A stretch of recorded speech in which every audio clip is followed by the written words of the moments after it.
Բարի օր հարգելի հետևորդներ, եթերում է IBC լուրերի ժամը 15-ի թողարկումն է, ես Սվետլանա Պետրոսյանն եմ, նախ կարևորը համառոտ։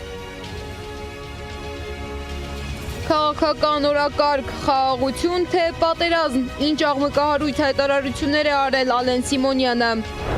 Խորհրդարանի նախագահը ուղղում է սխալները, ինչու է Սիմոնյանը փորձում դուրս գալ ոչ թիզականի տրամաբանությունից։ ՔՊ-ի ներկուսակցական քարոզարշավի աղմուկը չի դադարում, հանրային պարսավանքի է արժանացել Փաշինյանը կնոջ վրա մատ թափ տալու համար։ Իրանում խոսում են պատերազմի դադարեցման պայմանների մասին, ինչ է առաջարկել Խամենեի խորհրդականը։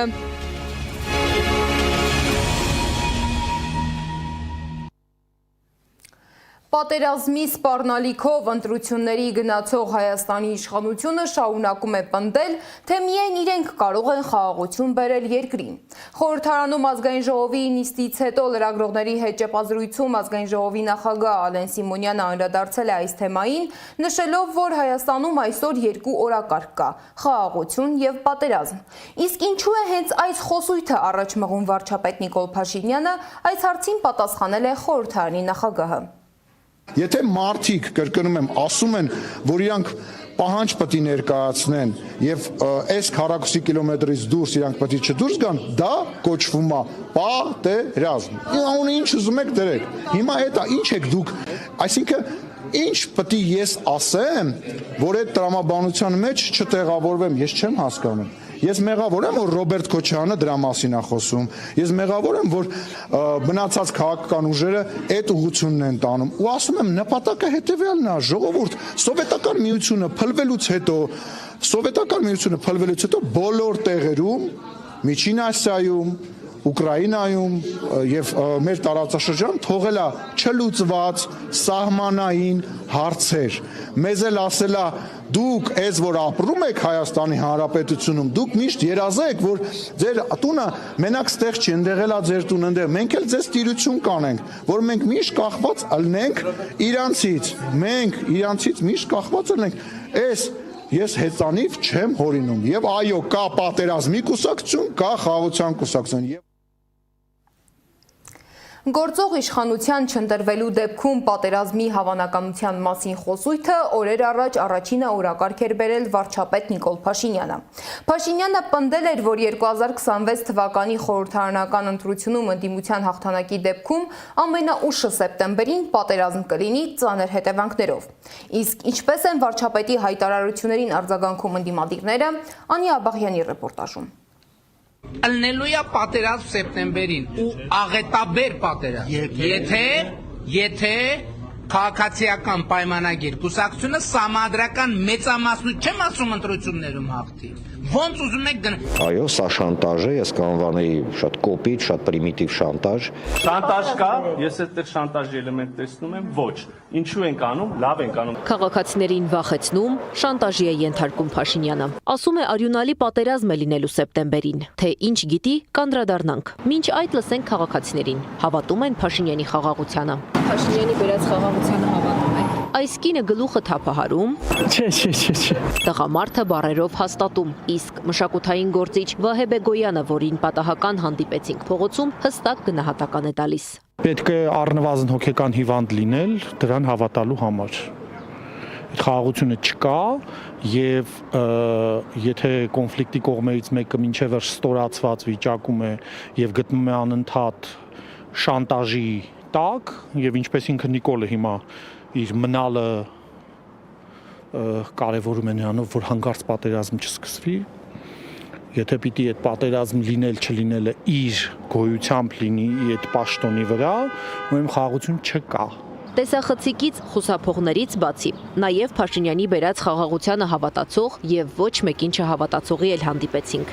Հա, հավատում եմ, բայց բաց Երևի իմ ուղեղը չի աշխատում այդքան, չգիտեմ, չեմ իմանում, որն է ճիշտ։ Մարդ չի հավատում արդեն այս երկրին։ Մենք մայրաքաղաքի տարբեր հասցեներում խոսեցինք նաև կուսակցությունների ներկայացուցիչների հետ, որոնց կարծիքները ի տարբերություն հասցեների նույնն էին՝ շանտաժ, սրիկայություն, Սուտ գնահատականներն են 3 բառով։ Նորություն չի իշխանության բառապաշարում։ Եթե հիշեք 21 թվականի քարոզարշավը նույն երկընտրանքով էր։ Եթե իրենք չլինեն, կլինի պատերազմ։ Իրենք եղան, բայց եղավ պատերազմներ։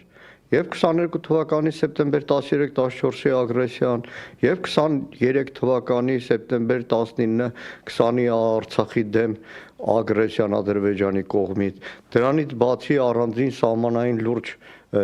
ավելի լոկալ բախումներ։ Անգամ առանց բախումների առաջխաղացում եղավ, հիշեցնում է Միասնության թևեր նախաձեռնության անդամ Նարեկ Պարոնյանը։ Նա չի բացառում, որ 1 ամսից գրեթե նույն բովանդակությամբ հայտարարություն կանի Ալիևը, իսկ որտեղից Փաշինյանը իմացավ, որ հենց սեպտեմբերին է պատերազմ լինելու։ Մենք կարանք ենթադրենք, որ Փաշինյանը ինչ-որ պայմանավորվածությունների մեջ է։ Կարանք, չէ, ենթադրենք։ Դրա համար եմ ասում, ազգային անվտանգության ծառայություն եւ դատախազություն թող ստուգեն, հասկանան, այս մարդը որտեղից գիտի։ Ժամկետը վարչապետը պայմանական է ասել։ Արարատ Միրզոյանն է կարծում։ Ասել նկատի ունի ընտրությունից կարճ ժամանակ անց։ Իսկ որ այդպիսի հերանեկար կարա լինի, միանշանակ է։ Իսկ արդարադատության նախարարը Փաշինյանի հայտարարությունը քաղաքական է համարում։ Ալնելու է պատերազմ սեպտեմբերին ու աղետաբեր պատերազմ։ Հայաստանին պատերազմով սպառնում են Ալիևը, Էրդողանն ու Փաշինյանը։ Նկատում է քաղաքական վերլուծաբան Արման Աբովյանն ու հավելում, շանտաժի քաղաքականությունը շարունակելով գործող իշխանությունը վաղը կարող է ավելի հեռուն գնալ։ Կասեն օրինակ, եթե Հայաստանի տարածքում օրինակ չձևավորվի մշակութային օրինակ միավոր անունը Արևմտյան Ադրբեջանը կսկսի պատերազմ, կամ եթե ցեղասպանության թանգարանը չփակվի, կլինի պատերազմ, եթե մենք մեր անձնագրերում օրինակ հրաժարվենք նշել Հայաստանի Հանրապետության հետ մեկտեղ Արևմտյան Ադրբեջան Հանրապետություն, հա, օրինակ կլինի պատերազմ, այսինքն այս շարունակ։ Իշխանությունը երկրի անվտանգությունը կապում է քաղաքական այս կամ այն ուժի հետ, ինչը նշանակում է արդեն չի կարողանում սպասարկել Հայաստանի անվտանգությունը, նշում է Արման Աբովյանը։ Իսկ ինչու է Փաշինյանը վախեցնում քաղաքացիներին ընտրությունից 2.5 ամիս առաջ։ Իրենք աղերսում են, մուրում են այդ քվեն հանրային վստահությունը, որովհետև իրենք հողի վրա տեսնում են, որ այլևս չկա այդ հանրային վստահությունը։ Բայց ինչու է Փաշինյանի նկատմամբ նվազել վստահությունը։ Գուցե իրար հաջորդող հակասական հայտարարություններն են պատճառը։ Հայկական հեղափոխության արդյունքը ի վերջո լինելու է Արցախի ինքնորոշման իրավունքի դե յուրե միջազգային ճանաչումը։ Առանց սեթևե թանկի ուզում եմ հստակ եւ աներկբա ասել, որ ես կարծում եմ, որ մենք Ղարաբաղյան շարժումը չպետք է շարունակենք։ Կամ գուցե այս հայտարարությունների համար։ Եկել եք տատիկ պապիկներին մտածող եք դարել, որ իրանք հաց առեն։ Այդ տատիկ պապիկները 100,000 դրամներով նիսյաներ ունեն իրանք խանութներում։ Փողը տվեք այդ մարդկանց, թող գնան իրանք նիսյանները պակեն։ Ինչա դժվար թոշակը բարձրացնել, հարգելի գործընկերներ։ Մի պատճառը, որովհետև կենսաթոշակառուների թիվը շատ մեծ է, թե մենք օրինակ վերցնենք եւ 20,000 դրամով բարձրացնենք թոշակը, նույն քաղաքացին էլեկտրական էներգիայի վրա եւ տուն տաքացնելու վրա ծախսելու արդեն ոչ թե 27,000 դրամ, այլ ծախսելու է 35,000 դրամ, բայց տունը միևնույնն է չի տաքանալու։ Վերադառնալով քաղաքացիներին պատերազմով ահաբեկելու որակումներին։ Մեզ մեղադրում են նրանում, որ մենք ասում ենք մենք խաղաղության կուսակցությունն ենք եւ մյուսների ասած այնքան անհեռանկար եւ վտանգավոր, որ հանգեցնելու է պատերազմի։ Ուժեղ Հայաստան, Հայաստան դաշինք, Միասնության թևեր եւ մյուս քաղաքական ուժերը նշում են. մենք պատերազմ չենք բերել եւ չենք բերելու։ Հիշեցնում են, խաղաղության մասին խոսում է մի ուժ, որ մի քանի պատերազմ ու Արցախի հայաթափում է բերել։ Անի Աբաղյան, Տարոն Ղանդիլյան, Գեգամ Ղազարյան, ABC Media։ Խորհրդարանում այսօր քննարկումների պատճառ դարձավ նաև Արցախ բառը։ Լսենք, թե ինչ է հարցրել ազգային ժողովի նախագահը։ Իսկ ինչ է այդ դեպքում վազգում, երբ որ Հայաստանի Հանրապետության ինչ-որ տարածքներին ադրբեջանական անվանումներ են տա։ Ենթադրենք Սևանին ինչ-որ մեկը ինչ-որտեղ այլ անվանում է տալի, վատ եք զգում, ինչ եք վատ զգում, զուտ հետաքրքիր է, չեմ հասկանում։ Հայկա, հա, հասկացա, իսկ ուզում եմ հասկանամ, իսկ ինչի այդ նույն Ղարաբաղի սահմանադրության անվանումը չեք տալիս։ Ուղղակի հետաքրքիր, Լեռնային Ղարաբաղի հանրապետություններին խոսում։ Ինչի չեք տալիս։ Որովհետև դուք բոլորդ քաղաքականացված եք եւ դուք բոլորդ զբաղված եք պահանջատիրական սխալ է անում, պահանջատիրական բաներ ներկայացնելով։ Այդ դեպքում ես ձեզ խնդրում եմ վատ մի զգացեք, որ ինչ որ մի երկրում, ինչ որ մի մարդ կարող է Հայաստանի Հանրապետության Երևանին ասի Երևան, Սևանին ինչ որ այլ բան ասի, աղմուկ մի բարձրացրեք։ Ոչ մեկ չէ։ Ես ներողություն եմ խնդրում, Ղարաբաղն էլ Ադրբեջանինն է եւ բախեք ուրիշ անդր։ Ես դեր հետ համաձայն չեմ։ Ես լուրջ ես ասում, դրանից հետո ինչ ա եղել։ Այդ ձեր մտածելակերպը անջատեք, Հայաստանի Հանրապետություն, բախի չէր ճանաչում 30 տարի այդ անկախը Հայաստան, էս է Հայաստանի Հանրապետությունը։ Սա է, սրանից էսկոմ Թուրքիա է, սրանից էսկոմ Վրաստան է եւ ջավախքը Հայաստան չի, ջավախքը Վրաստան է։ Սրանից ներքև Պարսկաստանը, սրանից էսկոմ Ադրբեջան է։ Հանեք այդ, հեսա Արցվաշենը սպանել եք փուճուրա, մոտիկ բերեմ նայի։ Փագեք Սիմոնյանը անդրադարձել է նաև տարիներ առաջ ակնայում արված իր լուսանկարին, նշելով, որ այն ժամանակ այլ մտածողություն ուներ։ Նրա խոսքով տարիներ շարունակ հասարակության մեջ տարածված ոչ մի թիզ հող տրամաբանությունը վտանգավոր է եւ կարող է երկիրը նոր աղետների առաջ կանգնեցնել։ Ես ակնաբար չեմ օգտագործել, աղդամ եմ ասել, հա, դա մեկ, երկրորդը ես դրա մասին 100 անգամ խոսել եմ, երրորդը սխալ եմ արել, հարգելիներս, որտեղ եղել եմ այդ նույն ձեր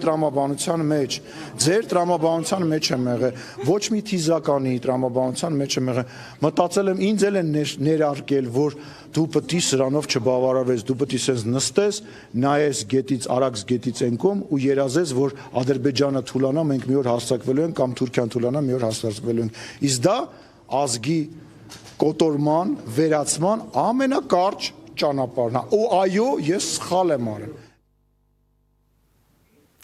Մինչդեռ նախօրեին վարչապետ Նիկոլ Փաշինյանի կողմից արցախցիների հասցեին հնչեցրած փախածներ արտահայտության շուրջ սկանդալը շարունակվում է քննարկվել։ Վարչապետը արցախցի կնոջ հետ խոսակցության ընթացքում անչափահաս երեխայի ներկայությամբ մատ է թափ տվել եւ բարձրաձայն վիճել։ Ավելի ուշ Փաշինյանը նախ հերքել է իր ասածը, ապա ներողություն է խնդրել եւ հայտարարել, որ պատրաստ է հանդիպել կնոջ հետ։ Իսկ ինչպիսին էր Փաշինյանի եւ նրա թիմակիցների քարոզարշավի կիրակին, ռեպորտաժում։ Ես ձեզ հետ կխոսամ տենց, ես տենց կխոսամ ձեզ հետ տենց, ու ես քարտեզի մասին տենց կամահարանքով չխոսակ, որև է մեկը։ Սկզբում Փաշինյանը վիրավորեց արցախցի կնոջը, անվանեց փախած, ապա հանրության ճնշման ու քննադատությունների ալիքի ներքո ներողություն խնդրեց իր Facebook-յան էջում։ Սակայն մինչ Փաշինյանը ներողություն էր խնդրում, նրա եւ նրա կուսակիցների լրատվականները լծված էին նույն կնոջը պախարակելու գործին։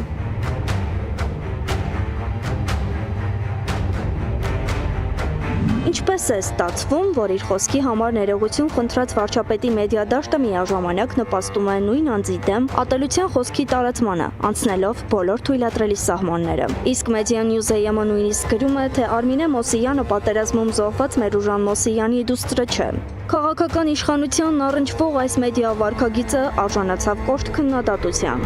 Հայտնի անդաստիրակը մի կողմից հրապարակային ներողություն է խնդրում Արցախում զոհվածի դստերից, Արցախից փախած անվանելու համար, եւ դրան զուգահեռ ԿՊԻ-ին պատկանող Civic AM լրատվականում այդ նույն կնոջ դեմ կեղտոտ արշավ է իրականացնում։ Մի ձեռքով ներողություն, մյուսով զրպարտություն։ Ինչպես փնթի հաց են ուտում, այնպես էլ փնթի աշխատում են։ Մի կողմից ստեղծվում է հոգատարության շղարշ, իսկ մյուս կողմից համակարգված թիրախավորվում եւ պիտակավորվում են տեղահանված մարդիկ, նրանց կարծիքը, նրանց զգացումները, ցավն ու արժանապատվությունը։ Իհարկե երբեք էլ գաղտնիք չի եղել, թե ովքեր են կանգնած այդ ատելության բուրգի գագաթին, իրենց իրական կամ ֆեյքական էջերով, վերահսկվող մեդիա հարթակներով։ Այդ ամենի նկատմամբ անգործություն ցուցաբերող իրավապահ համակարգով։ Իրավապաշտպանական տեսանկյունից այստեղ խոսելու նյութեր չափազանց շատ է։ Ասվել է եւ ասվելու է, բայց նույնիսկ այս ամենը ասելուց հետո մնում է ծանր լռություն, որովհետեւ երբ մարդկային ցավը չի ընկալվում, երբ կատաղի ու անբարո պայքար է տարվում մարդու հիշողության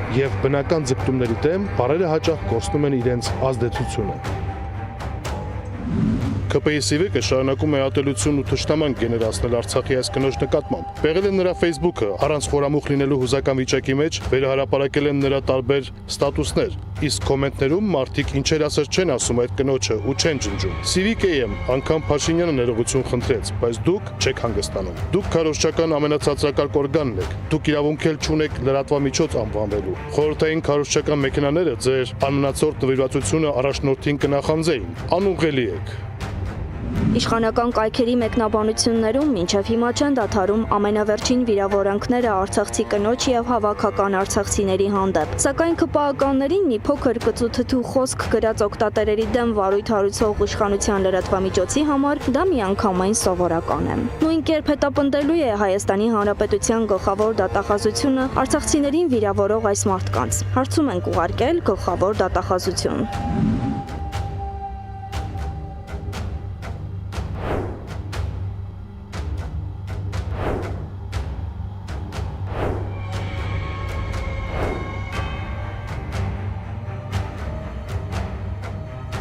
Այս ամենն աննկատ չմնաց նաև միջազգային, հատկապես ռուսական մամուլի համար։ Վարչապետի պահվածքը բազմաթիվ քննադատությունների արժանացավ։ Փախած անվանել այն կնոջը, որի հայրը կռվել եւ զոհվել է Արցախի համար, համատարած ատելություն սերմանել բոլոր նրանց հանդեպ, ովքեր հույս ունեն վերադառնալ Արցախ, մեղադրել բոլորին, իսկ հետո քննադատության ներքո ներողություն խնդրել։ Այս ճղթան լուրջ հարցեր է առաջացնում հանրային եւ քաղաքական պատասխանատվության մասին։ Բայց Փաշինյանի առաջ քաշած թեզը շատ արագ փուլ է գալիս, բախվելով իրականությանը։ Մարտունին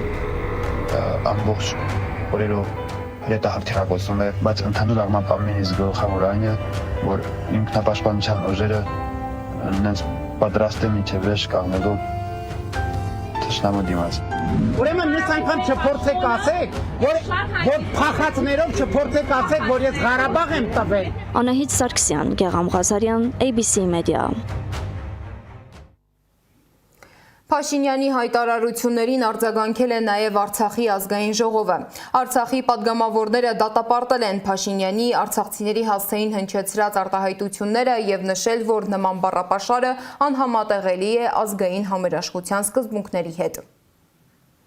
Նրանց արժանապատվության հաշվին քաղաքական շահարկումը անթույլատրելի է։ Երբ պետության ղեկավարի պատասխանատվություն ստանձնած գործիչը սկսում է իր ժողովրդի իրավունքները ներկայացնել որպես անիրատեսական կամ մոլորություն, նա այլևս չի զբաղվում քաղաքականությամբ։ Նա զբաղված է սեփական անգործությունն ու ձախողումները արդարացնելով։ Արցախի ժողովրդի վերադարձի իրավունքը սակարկման առարկա չէ։ Անընդունելի է այն հռետորաբանությունը, որով փորձ է արվում մեղադրանք ներկայացնել մեզ, արցախցիներիս, Հայաստանի Հանրապետության բյուջեից ցուցաբերված աննախադեպ չափերի աջակցության համար։ Համազգային համերաշխությունը չի կարող ներկայացվել որպես պարտ կամ շահարկվել որպես ճնշման գործիք։ Պահանջում եմ անհապաղ դադարեցնել նման հայտարարությունների տարածումն ու տիրաժավորումը եւ ձեռնպահ մնալ հասարակությունը պարակտող հռետորաբանությունից։ Յուրաքանչյուր տեսակետ կամ արտահայտություն հնչեցված պետական բարձր մակարդակում անպայման թողնում է հետևանքներ, իսկ այդ հետևանքների պատասխանատվությունը պատմությունը շատ երկար է պահում։